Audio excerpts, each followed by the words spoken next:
Assalamualaikum warahmatullahi wabarakatuh. Saudaraku yang saya cintai, saya banggakan, saya malam hari ini berada di lereng Gunung Slamet, tepatnya di kawasan objek wisata Cauban ya, di Desa Karangsalam. Malam minggu cukup ramai. Video kali ini saya ingin membahas lagi terkait dengan fenomena yang sangat memukul hati kita, yang sangat mengusik, membuat emosi perasaan kita terkait dengan fakta adanya seorang marga klan Balawi Yaman dari Jepara, Jawa Tengah, yakni yang namanya Syafiq bin Ali Zainal Abidin, kabarnya dari marga Al-Idrus. Bagaimana tidak, seorang Habib masih umur bau kencur, baru 21 tahun, sudah memakan korban sebanyak 31 setidaknya yang terungkap. Perempuan yang masih mayoritas usianya anak-anak antara 12 sampai 17 tahun. Ini polisi harus mengusut sampai ke akar-akarnya. Boleh jadi korbannya lebih dari 30 nama. Nah, ini hukumannya harus seberat-beratnya. Apalagi mereka selama ini mengklaim diri sebagai keturunan Nabi. Ya, seluruh klan Balawi Yaman, keturunan imigran Balawi Yaman, semuanya mengklaim sebagai dzurriyyah Nabi Muhammad SAW. Ini tidak saja menodai kesucian Rasulullah SAW, tapi juga menodai agama kita, agama Islam. Dan kalau ini tidak dikenai sanksi yang berat, tidak dihukum berat oleh negara kita, presiden buruknya adalah nanti para habib-habib yang lain akan menganggap enteng hukum di Indonesia,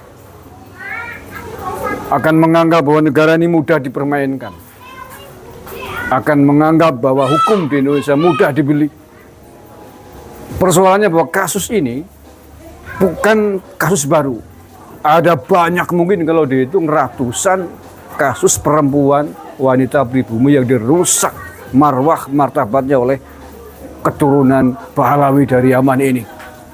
Hanya gara-gara mengaku keturunan Nabi digunakan oleh mereka untuk banyak hal yang merusak kewibawaan bangsa dan negara ini. Yang persoalan perempuan, nggak tahu dah berapa banyak kasus yang muncul, tetapi sanksi hukumannya kita masih remang-remang.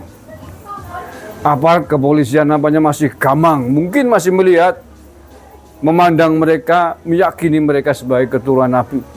Sehingga ketika muncul kasus-kasus pelecehan seksual oleh mereka terhadap wanita-wanita Indonesia, hukumannya masih belum jelas.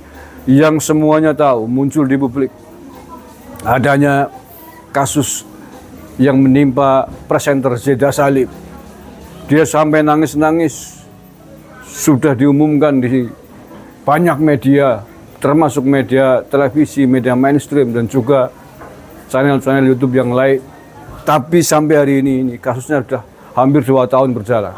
Kita tidak melihat progres yang menggembirakan dari kepolisian. Kemudian ada lagi wanita bernama Ratu Kori, juga pernah speak up di banyak media, bahkan sudah dilaporkan ke polisi. Lagi-lagi pelakunya adalah seorang Habib. Bahkan Habib itu sering muncul di publik, terkenal sebagai penceramah agama, sama seperti yang dialami oleh Zeda Salim. Itu pelakunya juga Habib yang sering ceramah. Sampai detik ini, sekitar 1 tahun yang lalu, saya bertanya kepada Ratu Kori kemarin. Jawabannya juga sama, masih belum ada kejelasan tentang tindak lanjut kasus tersebut. Belum lagi kalau kita masuk ke desa-desa. Di Banyumas sendiri, saya menemukan 3 kasus yang secara jelas orangnya, korbannya bertemu dengan langsung dengan saya tanya, 2 santri pondok pesantren yang sama, pesantren Toriko. Dua-duanya istrinya disikat oleh Habib. Yang satu kondisi sedang sakit, istrinya dirayu kemudian dinikah siri. Yang satu lagi alumni pesantren, bahkan sudah disebut ustadz, istrinya diganggu melalui forum selawatan, akhirnya bercerai dan katanya dinikah siri oleh Habib itu. Belum lagi yang lain. Saya yakin kalau dibongkar semuanya bisa ratusan, bahkan mungkin ribuan korbannya yang menjadi korban oleh keturunan dari imigran Yaman ini. Sekali lagi, kalau polisi tidak menindak tegas, memberikan sanksi tegas terhadap kelakuan-kelakuan bejat yang dilakukan oleh keturunan imigran Yaman ini, nanti mereka akan semakin melunjak. Mereka tidak akan takut terus makan korban ke sana kemari.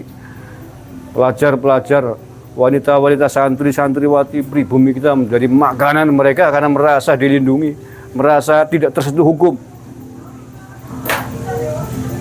Maka mumpung ada momen yang sangat ngeri ini dari Jepara ini baru umur 21 tahun sudah 30 korbannya. Bayangin kalau udah umur 30 tahun lebih, entah berapa lagi banyak korban. Belum lagi yang lain nih, Habib lain. Jadi kalau sampai polisi tidak menindak tegas kasus ini hanya gara-gara mereka mengklaim seorang Habib, gara-gara ada Habib di atas yang nembus Mabes Polri, jangan salahkan rakyat kalau kemudian mengadili sendiri, mengadili dari tangan mereka sendiri terhadap kelakuan bejat imigran dari Yaman ini. Terima kasih. Assalamualaikum warahmatullahi wabarakatuh.